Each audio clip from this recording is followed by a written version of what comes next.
Thank you for having OTT Productions conduct this interview with us. So, where were you born and raised?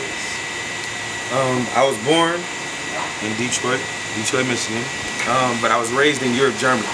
My father was in the military, so, you know, shortly after I was born, we moved to Texas, I think, when I was, like, shortly after I was born. My sister was born when I was, like, 2, and from 2 to, like, 13, I grew up in Europe, Germany.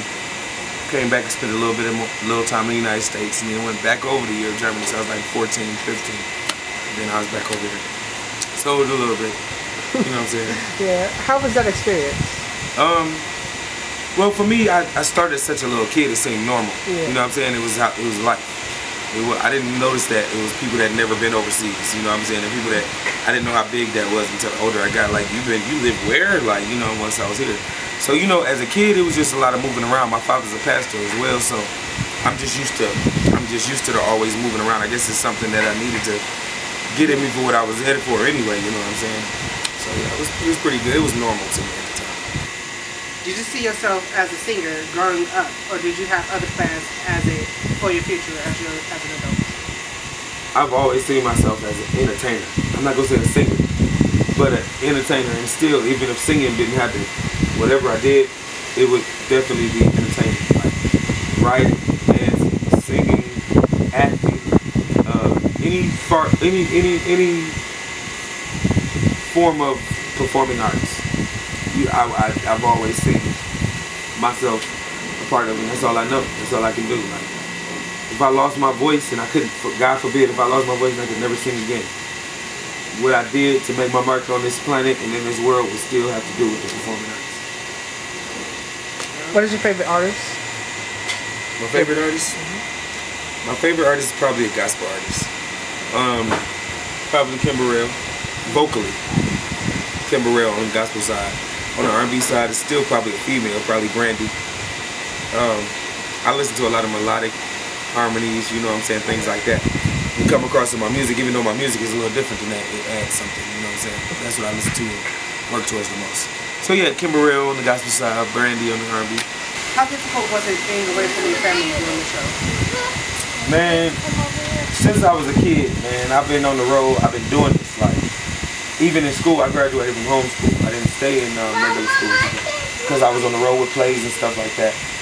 I'm used to really being away. Like I said, remember I told you, I lived overseas. I was split between, I'm used to traveling, going from place to place. My father was in the military, so I'm used to only making friends for a little while, and then having to go to the next place and make new friends and be away from my family for a long extended period of time, and then move into, you know, so I'm used to doing that. And I think the reason I went through all of that, not to get too spiritual or anything, is like God was really preparing me for what, you know what I'm saying, what was to come. I had to be used to being away from my family and still know how to operate and how to get through life and do the things I need to do without them being around. So, you know, when that part came, I had been through it so much that it was second nature to me. You know, this is not my first deal.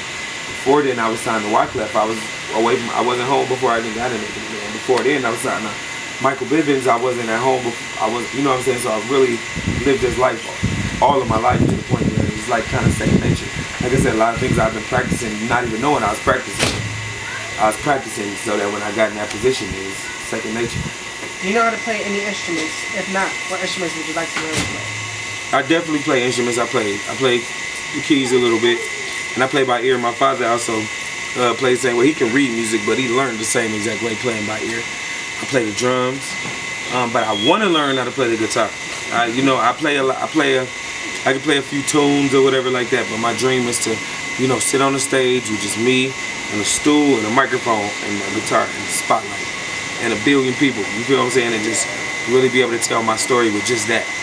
And so that's like kind of my dream, so I'm really trying to learn the acoustic guitar. Okay. So, what type of music did you listen to while growing up? No R&B at all. Like I said, my father's a pastor, so I never really got a chance to listen to R&B. He never really allowed that in his house, in his presence at all. And I remember at one point my father was the music teacher at my school, and the songs that he had the choir singing was just like, it was not gospel based, really like show tunes and really just like world songs. No really like R&Bers. So I didn't really even touch R&B music until I was about 15 years old. I didn't know anything. Everything I know now is because I did my homework. You know, backed up, did my homework, came back, and then made it apply to what I'm doing right now. But as a child, I didn't hear nothing but gospel. Gospel in the church, at home, at school, everywhere, just gospel. If you could pick anyone in the world, alive or dead, to do a collaboration with you, who would it be? Michael Jackson. I think you probably was fishing for that when you asked me the question. No, Michael Jackson definitely. I grew up on Michael Jackson. Well, I didn't grow when I started listening to Michael. When I got a chance to finally listen to R&B music, Michael Jackson definitely. You know, Stevie Wonder, but he's still alive, and I have actually had an opportunity to kick it with him and not work musically, but you know, be in a working environment with him and pick up on his vibe and you know what I'm saying, everything like that. But yeah, man, still the greats, and ain't nobody like too fresh and new. It's still I'm still caught in back in the day, I guess. You know, Michael Jackson, Stevie Wonder, Marvin Gaye, those kind of people. Like, you know, that's the kind of music, that's the kind of stuff I want to do. Are you in the process of making new music? Definitely, Day 26 is recording a new album. We actually have an EP being released. Oh, this month. Today is the what? The 2nd, the 3rd? Is it? Today is the 3rd, so we have a couple more days. The 26th of this month, we have the Day 26 EP is dropping, and we've been working on that real diligently. That's why my voice is gone. If y'all can tell a little bit, it's gone a little bit. I've been in the studio with Day 26 every day, so we got that coming up. On top of that, we have I have my solo project that I've been working on, a lot of music and a lot of writers. I mean, a lot of artists I've been working with, writing for in Detroit. And so I got a couple of things y'all gonna be listening for. But the main thing is the Day 26 EP entitled The Return.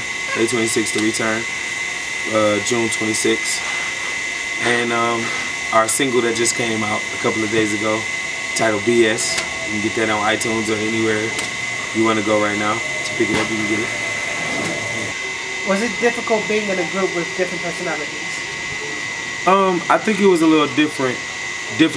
It wasn't because of the different personalities, but it was more because of the different mentalities. You feel what I'm saying? Like, most of the time when you put a group together, use Boyz II Men for instance. They all grew up in Philadelphia. They grew up in the same neighborhood, you know what I'm saying? They sung together, they built a chemistry too, like it was like brothers. They hung together every day. Outside of music, they had a brotherhood and a chemistry.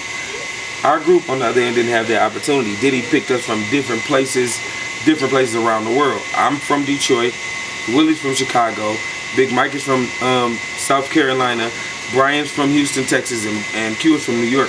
So it's 5 different upbringings, you know what I'm saying? 5 different ways of looking at life, 5 different ways of living on an everyday basis. So that's what made it a little harder. Like things I looked at a certain way, they looked at even certain slang and words that we use, they didn't understand. Like they might take offense of where I'm from.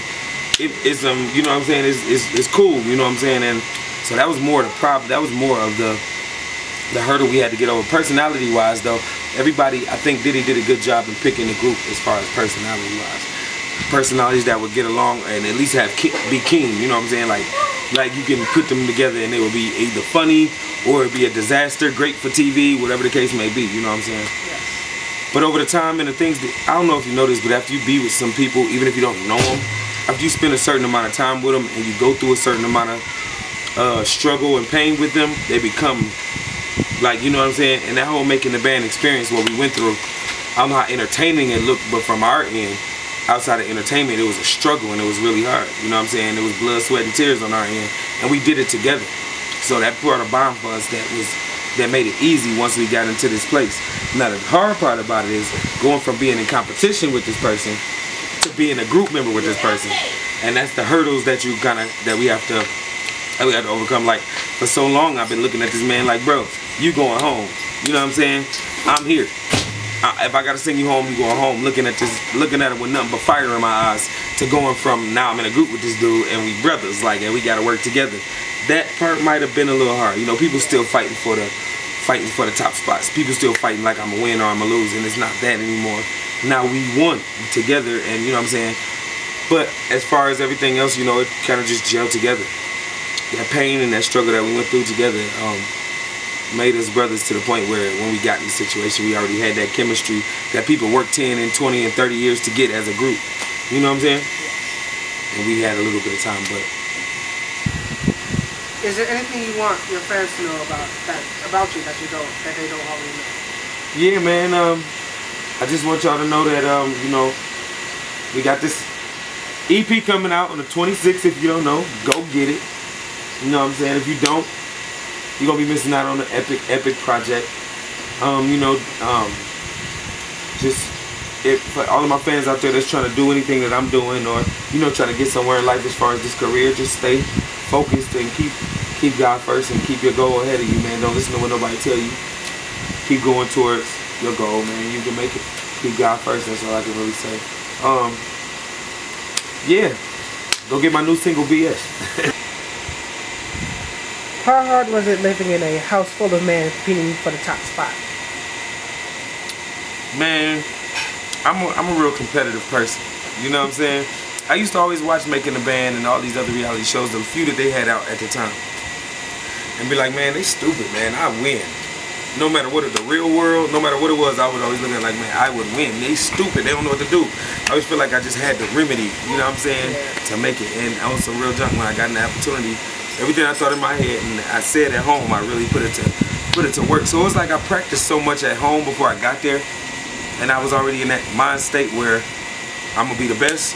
And if it's a spot to take, I'm gonna be the person to take it. You know what I'm saying? Like, I've always had that kind of mentality. So for me, it was kind of like, you know, just being put in at home and put in a position to do what I've been practicing to do every day. You know what I'm saying?